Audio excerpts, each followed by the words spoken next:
The fluorescent lights at Gate 47 hummed with institutional indifference.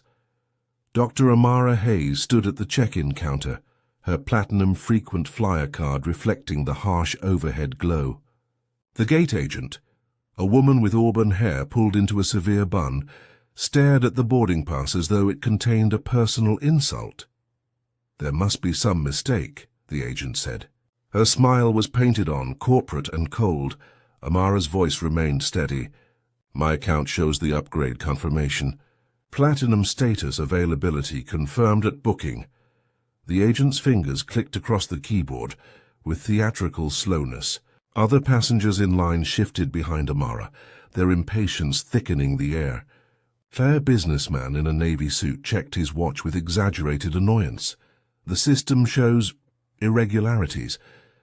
The agent's eyes flicked up, scanning Amara's emerald green blazer, the pearls at her throat, the medical conference badge clipped to her briefcase.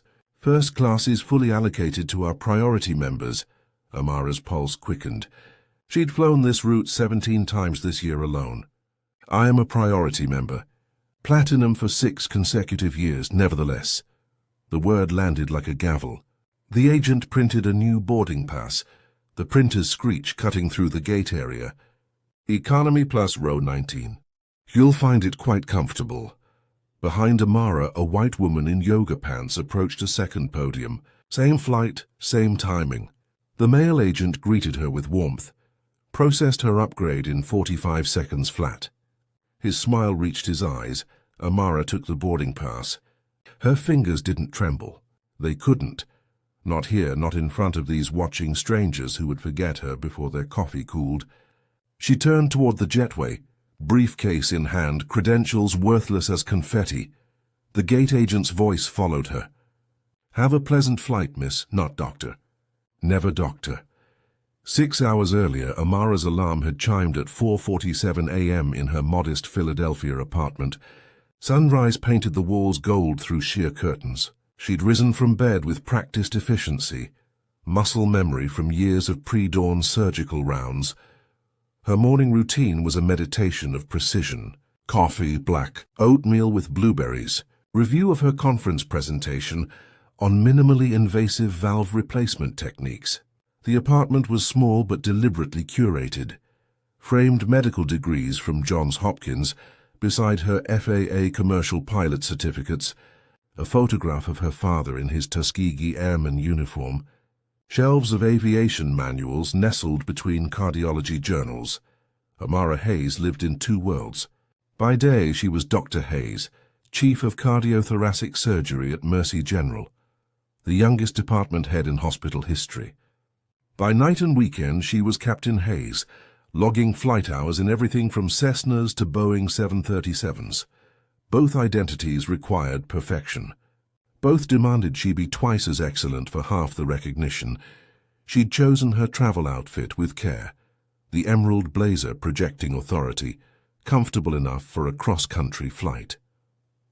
Her carry-on contained her presentation materials, her medical license, and tucked in the inner pocket, her pilot's license with its crisp photo and commercial rating endorsements.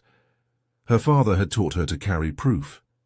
"They'll always doubt you, baby girl," he'd said during her medical school graduation, his Tuskegee ring catching the light. "Make them choke on your credentials." She'd packed the pilot's license out of habit, a talisman of capability. She never imagined she'd need it as a weapon. The taxi ride to the airport had been uneventful. The security line tedious but manageable. She'd been looking forward to the flight. Time to review her notes, maybe sleep. The medical conference in San Francisco would showcase her research, potentially revolutionize treatment protocols. It should have been a good day. The upgrade had been guaranteed, confirmed, promised. She should have known better than to expect promises to hold. Amara settled into seat 19C, the middle seat of Economy Plus. Her knees pressed against the seat in front of her, despite the extra legroom promise. Through the gap between seats she could see first class, the spacious pods, the flight attendant offering champagne on a tray. A white passenger in a rumpled grey suit occupied seat 2A. His frequent flyer status card, visible as he fumbled with his phone, showed gold tier. Below her platinum, yet there he sat, accepting warm nuts in a ceramic bowl. The flight attendant working economy was named Claire according to her name tag. She moved down the aisle with mechanical efficiency, blonde hair in a tight French twist, her smile never quite reaching her eyes. When she reached Amara's row, the smile thinned further. "Can I get you anything?" The question felt transactional, cold. "Water, please," Amara said. Claire handed her a plastic cup, already moving on. The man in 19A, white with silver hair, received eye contact and a comment about the weather. The plane pushed back from the gate. Amara opened her tablet, pulled up her presentation slides. Focus on what she could control. The research mattered. The patients waiting for these innovations mattered. The ignorance of gate agents and flight attendants was a gnat, an irritation, nothing more. Except it wasn't nothing. It was everything. It was every day. 2 hours into the flight, the seatbelt sign dark. A commotion erupted near the rear galley. A man's voice called out sharp with panic. "Someone help. He's not breathing." Amara's training activated before conscious thought. She unbuckled, moved down the aisle with purpose. A crowd had formed around seat 34B. An elderly man slumped forward, his face grey, his wife clutching his shoulder and crying. "I'm a doctor," Amara announced, pushing through. "Let me through." She knelt, assessed the patient quickly. Weak pulse, shallow breathing, likely cardiac event. "I need the AED and medical kit," she called up to the crowd. Claire appeared, medical kit in hand, but her eyes locked on Amara with something close to suspicion. "We've called for a doctor," she said slowly. "We need an actual physician." The air pressure in the cabin seemed to drop. Amara looked up at Claire, at the doubt carved into every line of her face. "I am a physician. Cardiothoracic surgeon, Mercy General Hospital, Philadelphia. Do you have identification?" Claire's voice carried through the cabin. Other passengers watched, some leaning out to sea. Amara's hands, steady as they'd been through 1,000 surgeries, trembled now with rage. She pulled her medical license from her pocket, held it up. Claire examined it like a bouncer checking a fake ID. "Anyone could print these," Claire murmured. A man pushed forward from business class, white, early 40s, wearing scrubs under a jacket. "I'm a nurse," he announced. "I can help." "Thank God," Claire said, handing him the medical kit immediately. No questions, no requests for identification. Just relief and trust, instant and absolute. The nurse looked at Amara, at the license still in her hand, then at Claire. He hesitated. "She's actually... If she's a surgeon, we need real help," Claire interrupted. "Sir, can you assess the patient?" Amara stood. The elderly man needed care, and the nurse was beginning examination. She could assist, could guide, but the message had been delivered with crystal clarity. Her credentials meant nothing here. Her expertise was invisible. The color of her skin was all they could see. She returned to her seat. The airplane's hum became a roar in her ears. Amara's hands gripped the armrests until her knuckles paled. Around her, passengers whispered. Some had seen the exchange, the dismissal. Their glances slid away when she looked up, cowards in their complicity. The elderly man was stable now. The nurse had done adequate work, following textbook protocols. Amara could have done it faster, better, with the precision of someone who'd spent years inside human chests. But they'd chosen adequacy over excellence because excellence came in the wrong shade. She closed her eyes. The cabin pressure felt wrong, or maybe that was just her blood pressure spiking. Breathe, count, focus. Her father's voice echoed from childhood. "Baby girl, they'll try to make you small. Don't shrink."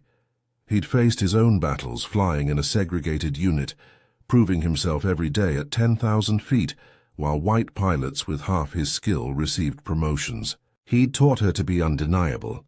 But how do you become undeniable when they refuse to see you? The weight of her briefcase pressed against her shins. Inside, her presentation represented 5 years of research.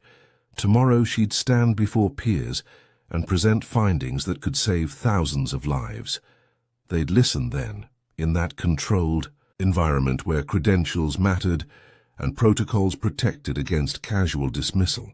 Here, at 35,000 feet, she was nobody. Amara opened her eyes. Through the window, clouds stretched endless. She'd logged 4,200 hours in the cockpit, held ratings for multi-engine aircraft, instrument flight, commercial operations. She could fly this plane. She'd trained on this exact Boeing 737 model. The irony was almost funny. Almost. She reached into her briefcase, fingers finding the leather folder containing her pilot's license. She pulled it out, studied the photo and ratings. This credential, too, was invisible to Claire and everyone else who decided what she could and couldn't be. But credentials were just paper. What mattered was what you did when the paper failed. Amara's phone buzzed, a message from her research partner confirming their morning meeting. Right. The conference. The reason for this flight. She needed to stay focused, professional, above it all. She opened her tablet, pulled up something new. The flight tracking data available to any passenger through the in-flight Wi-Fi. Not for her presentation, for something else. A habit from her pilot training, checking the flight path, altitude, speed. And there in the data, something caught her eye. Something wrong. The wrongness in the flight data niggled at Amara like a missed stitch in a surgical closure. She pulled up multiple screens, cross-referencing altitude reports with expected flight patterns. Her father had taught her to see patterns. "Aviation is poetry, baby girl," he'd said during her first flight lesson at age 16. "Every instrument tells part of the story. Your job is to read them all at once." She'd been a junior in high school then, already set on medical school, already carrying the weight of being twice as good. But on weekends, she'd drive to the small regional airport where her father volunteered as an instructor. Up in the air, the rules were different. Physics didn't care about skin color. Lift and drag, thrust and weight, objective, measurable, fair. Her mother had worried about the dual path. "You're spreading yourself too thin," she'd said during Amara's medical residency when exhaustion shadowed her daughter's eyes. But Amara couldn't choose. Medicine fed her soul, aviation freed it. She'd earned her private pilot license during her second year of medical school. Instrument rating during her surgical residency, somehow finding hours between 30-hour shifts. Commercial license came after her first year as an attending, when she finally had both the money and the mental space to pursue it seriously. The hardest part wasn't the flying, it was the assumptions. Flight instructors who questioned her commitment, who double-checked her calculations, who seemed surprised when she nailed difficult maneuvers. Airport staff who assumed she was lost when she walked into pilot lounges. The same doubt, different uniform. She'd proven herself over and over. 4,000 flight hours didn't lie. Neither did her surgical success rate, the highest in her hospital, complications minimal, patient satisfaction scores through the roof. But proof only mattered when people chose to see it. Now staring at the flight data on her tablet, her pilot training screamed warnings. The altitude variations weren't random turbulence responses. They were corrections, frequent and irregular, the kind of pattern that suggested either autopilot malfunction or manual override, compensating for something wrong with the aircraft systems. She pulled up the tail number, ran it through the publicly available FAA database. The aircraft's maintenance history loaded slowly through the spotty Wi-Fi. There, 2 entries flagged for follow-up. Pressurization system irregularities reported 3 days ago. Status: monitoring required, but flight approved pending full inspection. Amara's medical training and flight training collided in her mind. This was like sending a patient home with chest pains because the EKG looked probably fine. You didn't wait for the heart attack. You investigated. You fixed it. You didn't gamble with lives. She glanced toward the cockpit, hidden behind its reinforced door. The pilots likely knew about the maintenance flags. They were probably monitoring closely, following protocols. But did they know how the symptoms manifested in flight? Had anyone briefed them on the specific signs to watch for? And more importantly, would anyone listen if she tried to tell them? Amara spent the next 20 minutes cross-referencing everything she could access through the in-flight Wi-Fi. FAA incident reports, aircraft maintenance logs, even the airline's own published safety bulletins. The picture became clearer and more alarming. This aircraft's pressurization system had thrown errors on 3 consecutive flights. Each time, crews reported it as intermittent sensor glitch. But Amara's pilot training recognized the pattern, not sensors, but the system itself degrading. The cabin pressure was probably fluctuating slightly, not enough to trigger automatic warnings, but enough to stress the system. She checked their current altitude, 37,000 feet. At that height, cabin pressure was critical. A sudden decompression would give passengers maybe 15 seconds of useful consciousness. The oxygen masks would deploy, but if the system failed catastrophically, her heart hammered. This wasn't speculation. This was data, public and verifiable. The airline had gotten lucky 3 times. Lucky that the fluctuations stayed below threshold. Lucky that nothing went fully wrong. Luck ran out. It always did. She looked up from her tablet. The cabin seemed normal. Flight attendants served drinks. Passengers dozed or watched movies. The elderly man from earlier was alert now, sipping water, his wife holding his hand. Everyone trusting that the aircraft, the crew, the systems would keep them safe. Amara's medical oath echoed, "First, do no harm." But she had another oath too, one she'd taken the day she earned her commercial license. To prioritize safety above all else, to speak up when she saw risk, to never let ego or fear silence her professional judgment. She had to tell them. The pilots needed to know what she'd found, needed to see the pattern. They could decide what to do, maybe request a lower altitude to reduce pressure differential, maybe land early for inspection, but they needed the information. She stood, smoothed her blazer, and walked toward the front of the cabin. Her pilot's license was in her hand now alongside her medical license, both pieces of paper that meant everything and nothing. Claire stood near the first-class galley, chatting with another flight attendant. She looked up as Amara approached, her expression already hardening. "I need to speak with the captain," Amara said quietly. "It's urgent, safety concern." Claire's eyebrows rose. "Passengers aren't permitted to disturb the flight crew without cause." "I have cause." Amara held up her pilot's license. "I'm a commercial pilot rated on this aircraft. I've identified a potential pressurization issue that requires immediate attention." The other flight attendant, a younger woman with dark hair, leaned in to look at the license. Claire's face cycled through emotions, disbelief, irritation, something that looked almost like mockery. "You're a pilot," Claire said flatly, "and a doctor." "Yes, right." The word dripped skepticism. Claire glanced at her colleague, a look passing between them. "Ma'am, I'm sure you mean well, but we have actual trained professionals flying this aircraft. I am an actual trained professional." Amara kept her voice level. "Check the license. FAA commercial rating, multi-engine type rated for 737s. I'm not guessing. I've reviewed the maintenance logs and current flight data. There's a documented history." "Maintenance logs," Claire interrupted. "You accessed restricted information?" "Public FAA database, available to anyone with Wi-Fi." Amara felt her control slipping. "Please just inform the captain. Let him decide." Claire crossed her arms.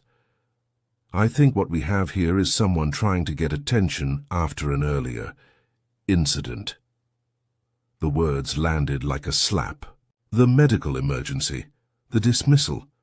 Claire was connecting dots, creating a narrative where Amara's concerns were revenge, hysteria, anything but legitimate. "This isn't personal," Amara said. Though everything was. "This is about 180 lives on this aircraft.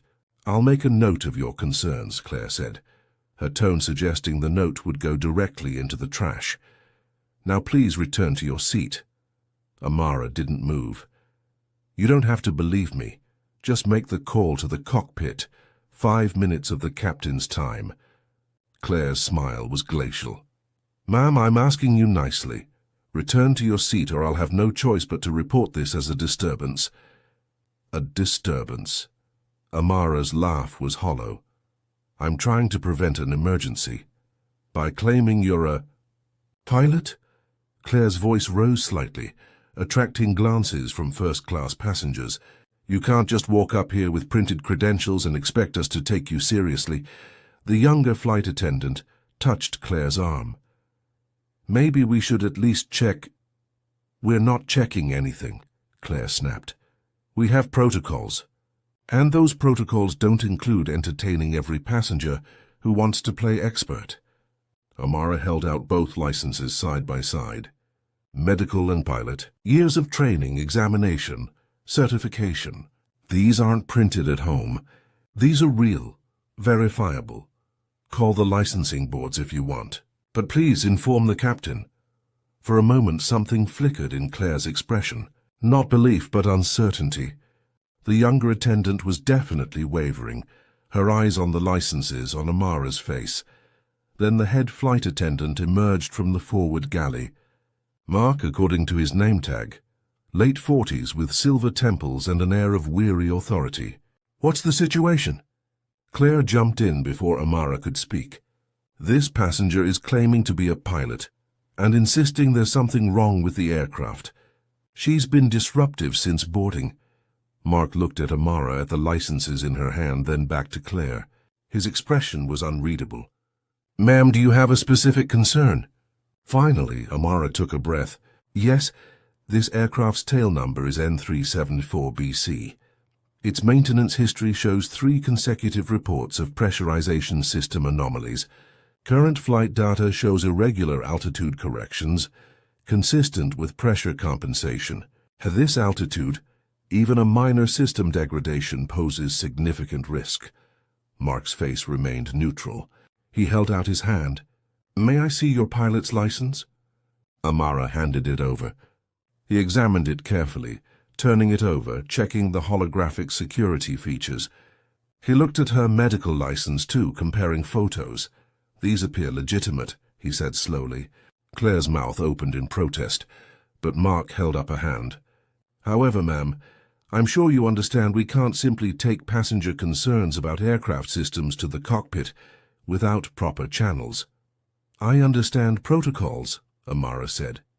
"But this is time-sensitive. If the pressurization system is degrading, we have instruments monitoring all systems," Mark interrupted gently. "If there were any actual danger, the pilots would be alerted. What you're seeing in public databases are routine reports. Maintenance flags everything out of abundance of caution." "I know the difference between routine flags and patterns," Amara insisted. 3 consecutive flights, same system, escalating frequency of corrections. Dr. Hayes. Mark's use of her title felt patronizing rather than respectful. "I appreciate your concern, truly, but we have experienced pilots up front who've been briefed on this aircraft's status. They're monitoring everything. We're in no danger." It was a dismissal dressed as reassurance. Amara could see it in his eyes, hear it in his tone. He'd looked at her licenses, acknowledged her credentials, and still decided her concerns were overblown. Perhaps he believed it. Perhaps he simply didn't want the headache of involving the cockpit over what he saw as passenger anxiety. "So you won't inform them," Amara said. "I'll make a note in the flight report," Mark said. "But I won't disturb the pilots unless there's a clear and present emergency. I'm sure you understand." Amara understood perfectly. She understood that her expertise counted for nothing, that her training meant nothing. That she could hold every credential in the world and still be dismissed as hysterical, attention-seeking, disruptive. She turned to walk back to her seat. The first-class passengers were all watching now, some with curiosity, others with barely concealed disdain. The woman in 2C whispered something to her companion, and they both looked at Amara with pity. Behind her she heard Claire's voice, low but audible. Some people just can't handle being told no. Amara kept walking, kept her spine straight, kept her face composed, and then the aircraft shuddered. The shudder wasn't turbulence.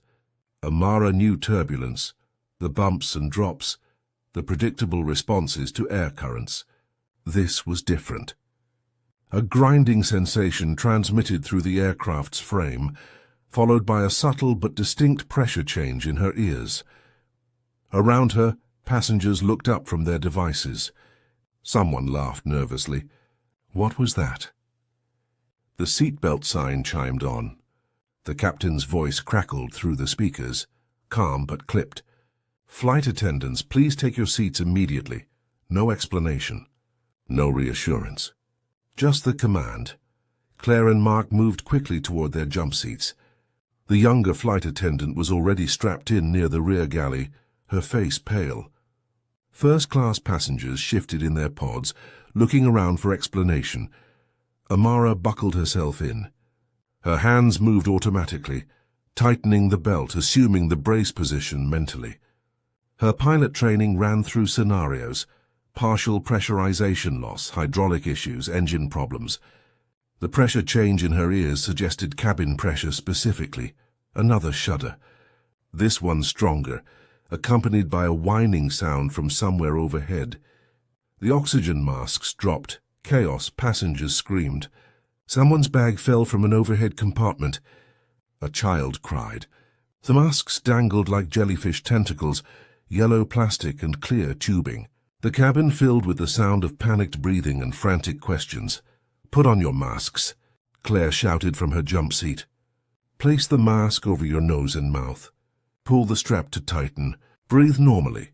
But nothing about this was normal. Amara pulled her mask on, the elastic tight against her head. Through the clear plastic, she watched the cabin.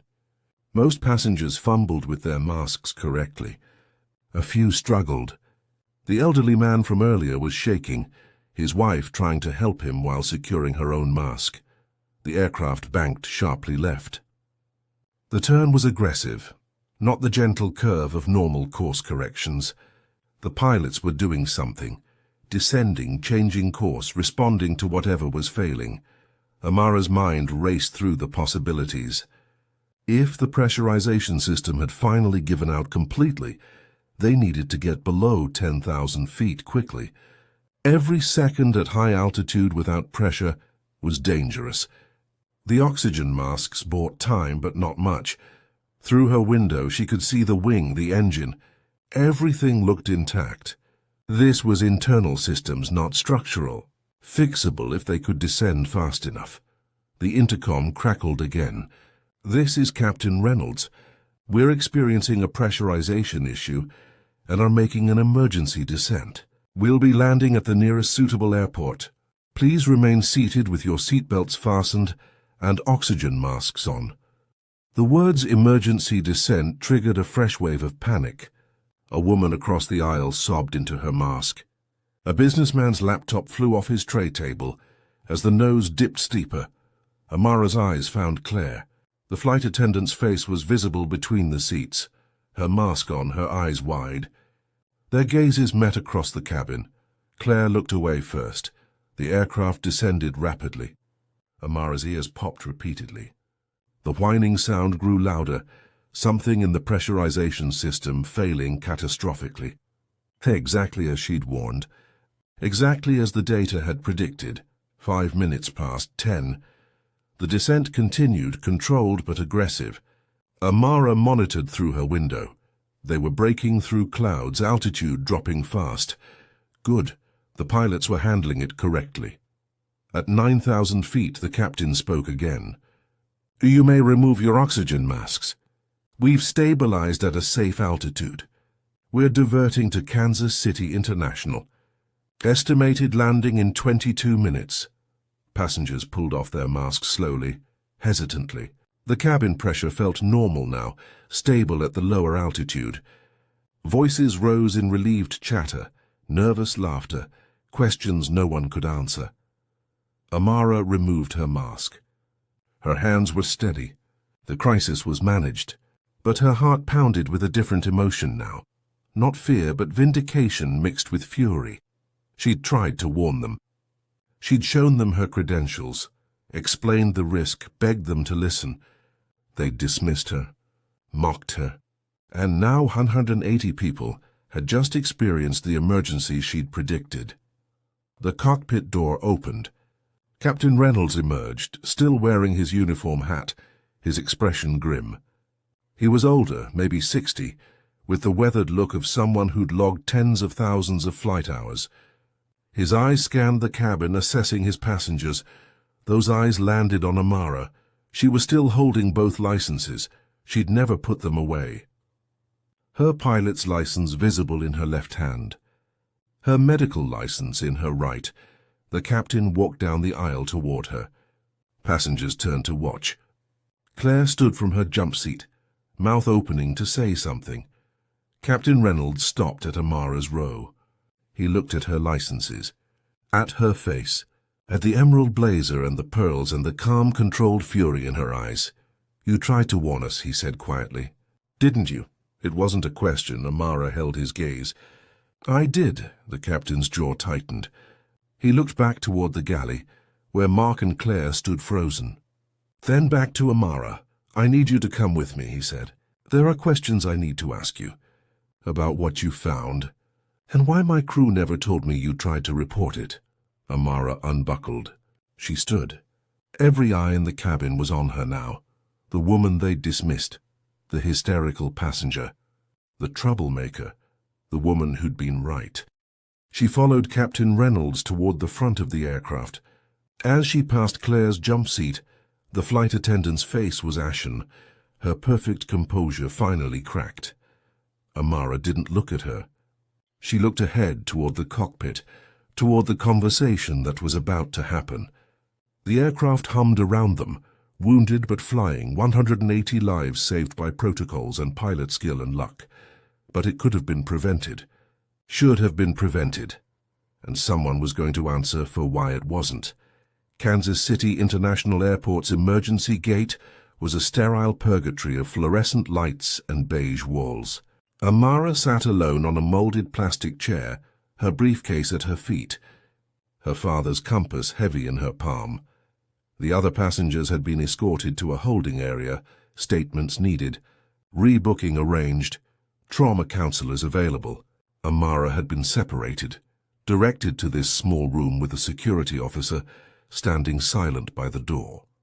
Not arrested, not free. Through the narrow window she could see the aircraft on the tarmac, surrounded by emergency vehicles, fire trucks and ambulances, their lights painting the concrete red and white. Maintenance crews swarmed the plane, accessing panels, running diagnostics. The evidence of her warnings materialized in metal and malfunction, but no one had come to her. No apology. No acknowledgement. Just isolation. Her phone buzzed with messages. Her research partner. "Where are you?" "Conference starts in 4 hours." Her department chair. "Flight delayed? Need you to call." 17 texts, 6 missed calls, the world continuing while she sat in limbo. She turned the compass over in her hands. Her father had carried it through every mission, through every moment when his skill was questioned and his presence resented. "This points true north," he'd told her at his retirement ceremony, pressing it into her teenage hands. "When they try to spin you around, remember, you know where north is." The door opened. Not Captain Reynolds, not anyone from the airline, an FAA inspector, silver-haired and sharp-eyed, carrying a tablet and wearing an expression that gave nothing away. Dr. Hayes. The inspector's voice was neutral. "I'm Inspector Sarah Chen, Federal Aviation Administration. I need to ask you some questions." Amara stood. "Am I being detained?" "No." Chen's expression softened fractionally. "But you may want to stay anyway." Inspector Chen sat across from Amara at a small conference table someone had wheeled in. The security officer remained by the door, but the dynamic had shifted, less prisoner, more witness. "Walk me through what you observed," Chen said, tablet ready. "Start from when you first suspected an issue." Amara laid it out methodically. The flight tracking data, the maintenance history from the FAA's public database, the pattern of pressurization anomalies across 3 consecutive flights, the altitude corrections she'd noticed during their flight. Her attempt to report it to the crew. Chen listened without interrupting, occasionally making notes. When Amara finished, the inspector pulled up files on her tablet, cross-referencing. "You're a commercial pilot," Chen said. "Type-rated for 737s. "Yes, and you accessed this information through standard passenger Wi-Fi, all public data. FAA incident reports are available to anyone." "I didn't hack anything," Chen nodded slowly. "The maintenance logs you referenced, I have them here. 3 reports of pressurization sensor irregularities. Each time, ground crews ran diagnostics and found intermittent faults. They replaced sensors twice. But not the system itself," Amara said. "They treated the symptom, not the cause." "Correct." Chen looked up.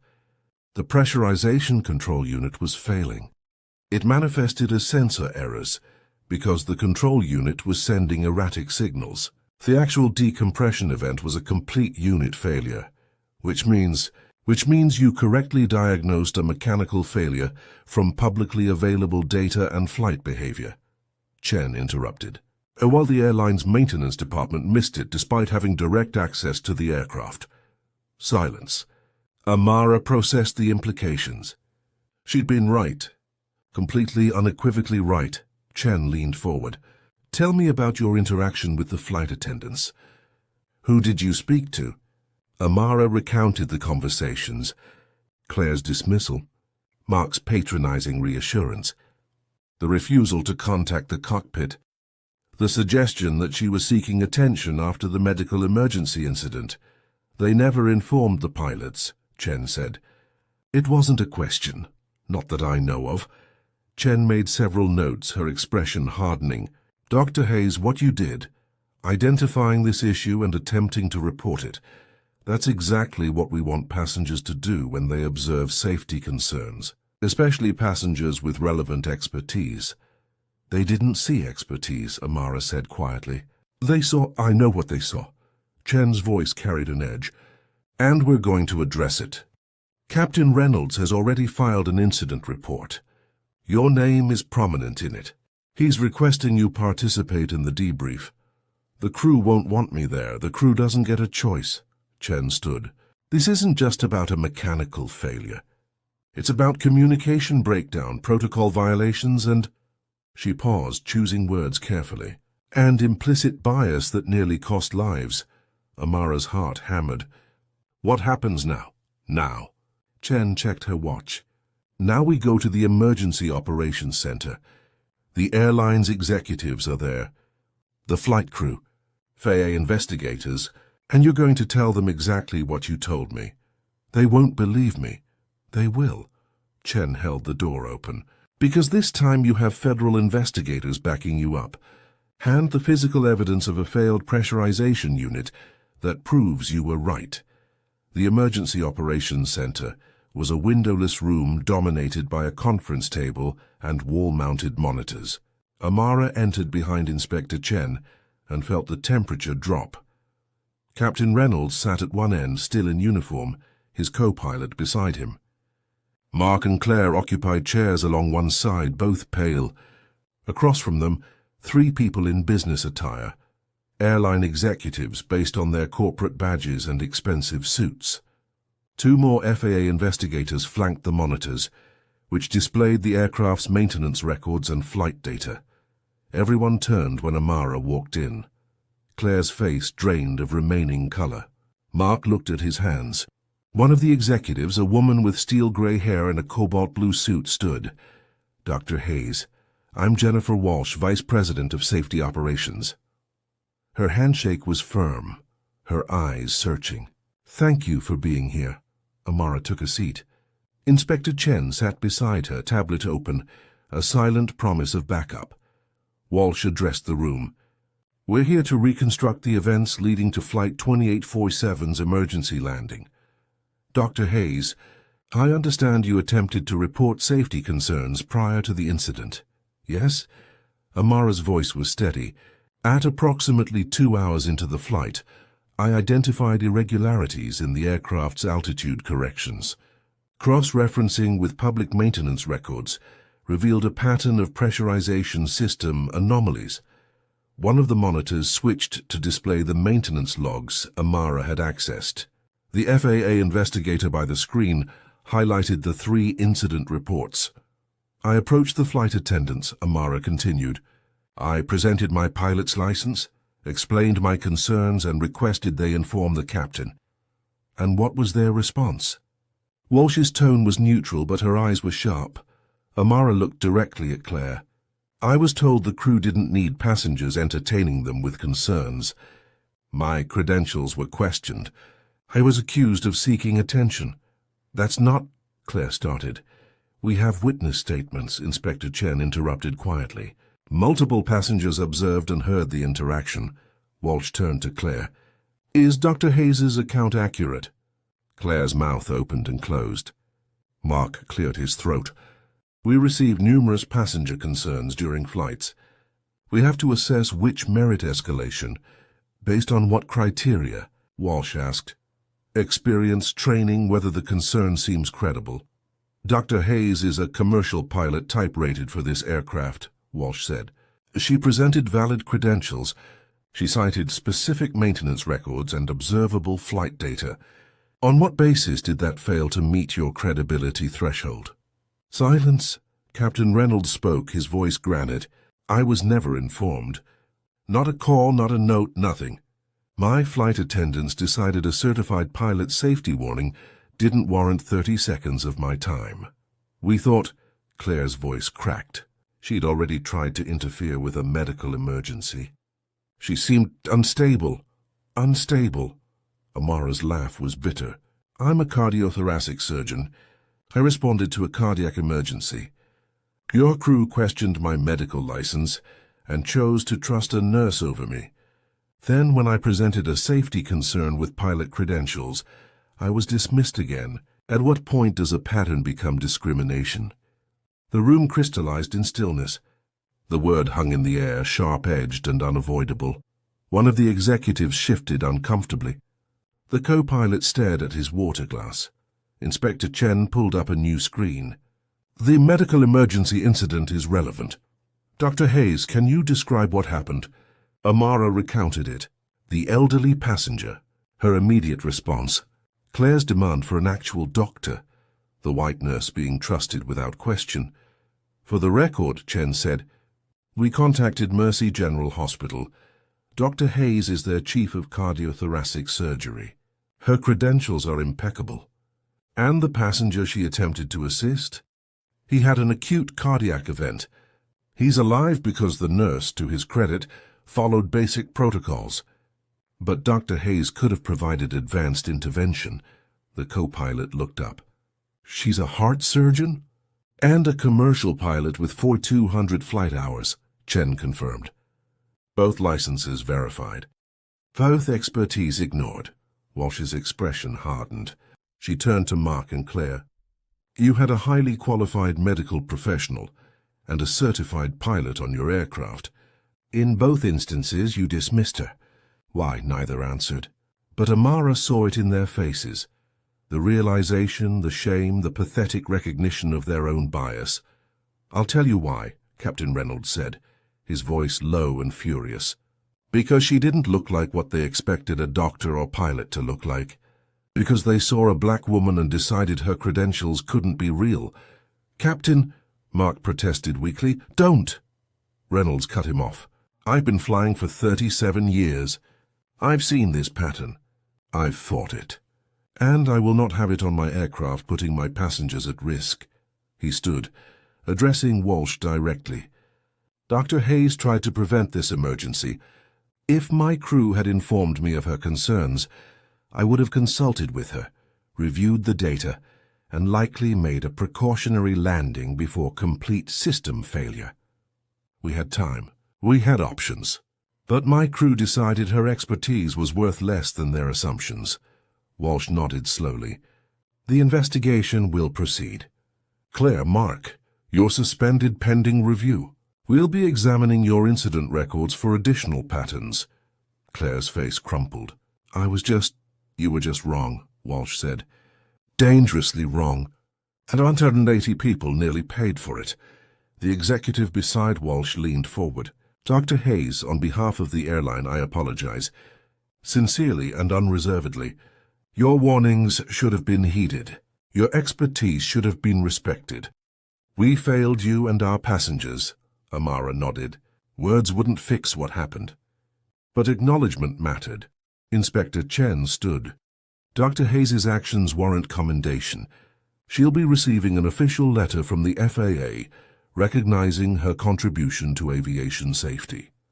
4 hours later, Amara stood at a new gate, boarding pass for San Francisco in hand. The airline had rebooked her on the next available flight. First class, no questions, no system errors. She was late for the conference, but her research partner had covered the morning session. She'd make the evening presentations. The work would continue. A woman approached her hesitantly. Late 50s, grey hair, wearing a cardigan, Amara recognized. The wife of the elderly passenger from the medical emergency, Dr. Hayes. Her voice wavered. I don't know if you remember me. I remember. Amara's tone softened. How is your husband? They took him to the hospital in Kansas City. Heart arrhythmia. The doctors said... She paused, tears welling. They said if he'd been alone at home, if no one had responded, he might not have made it. Even with that nurse helping, they said faster intervention would have been better. The implications settled between them. I'm sorry, the woman whispered. I saw what happened. When that attendant questioned you, I should have said something. I should have... It's not your responsibility to fix broken systems, Amara said gently. I'm just glad your husband is okay. The woman grasped Amara's hands. Thank you for trying, for being there, for being who you are. After she left, others came. The nurse who'd assisted with the medical emergency approached with genuine contrition. I should have supported you, he said. I knew you were qualified. I followed their lead. I'm sorry. Apologies from passengers who'd witnessed her dismissal. Quiet acknowledgements from people who'd judged too quickly and were learning to do better. Not everyone, of course. Some passengers rebooked without ever knowing the full story. Some probably still thought she'd overreacted. But enough people saw. Enough people understood. The gate agent called her boarding group. First-class passengers, welcome aboard. Amara gathered her briefcase. Her father's compass remained in her pocket, pointing true north. As she walked down the jetway, her phone buzzed. A message from Captain Reynolds. Spoke with FAA. Your actions likely prevented catastrophic failure at altitude. You saved lives today. Thank you for not staying silent. She boarded the aircraft. The flight attendant greeting passengers, a young black man with kind eyes, smiled warmly. Welcome aboard, Dr. Hayes. We're honored to have you with us. He knew. Somehow word had spread through the airline network. She was no longer anonymous. Amara settled into seat 2A. Real first class this time, earned not through systems but through being undeniably right. She opened her tablet to review presentation notes, but paused at the window. The tarmac stretched below, aircraft coming and going, each one carrying people, stories, assumptions. Each flight an opportunity for bias or breakthrough. She thought of her father, who'd flown when segregation said he shouldn't, who'd proved himself when every system said he couldn't, who'd taught her that excellence was rebellion and persistence was power. This one's for you. Dad, she murmured. The aircraft pushed back from the gate. This time, when it lifted into the sky, Amara flew with dignity and tact. Somewhere over Colorado, the cabin lights dimmed for the evening flight. Amara closed her laptop, her presentation ready, her mind quiet. She pulled out her father's compass one last time, watching the needle find north. How many times had he checked this same instrument, in cockpits where he wasn't welcome, in skies that tried to deny him altitude? Credentials don't fail people. People fail credentials. They see paper instead of person, assumptions instead of achievement. They believe what's comfortable over what's true. But truth has weight. Evidence has gravity. And sometimes the most powerful thing you can do is refuse to shrink when they try to make you smaller. Amara had stood at 35,000 feet with proof in her hands and been dismissed. She'd stood in an emergency operations center with data and federal backing and watched bias crumble under the weight of facts. Not everyone would change. Some people needed to believe their instincts over credentials, their comfort over complexity. But systems could change. Protocols could improve. And the next time a black woman approached a cockpit with a pilot's license, maybe, just maybe, someone would listen before catastrophe forced them to. The aircraft hummed around her, stable and sure. Outside her window, stars emerged against darkening blue, beautiful and indifferent, burning regardless of who witnessed them. Amara had burned too. She'd been forged in fire, medical school, flight training, every door that tried to close. She'd become undeniable not through permission, but through presence, through showing up with credentials and courage again and again until even the blind were forced to see. The moral was simple, ancient, necessary. Trust the qualified, not the comfortable. Listen to the credentials, not the assumptions. And when someone tries to warn you with expertise earned through years of discipline and sacrifice, believe them before you force them to prove it through crisis. She tucked the compass away. The needle had found north, so had she.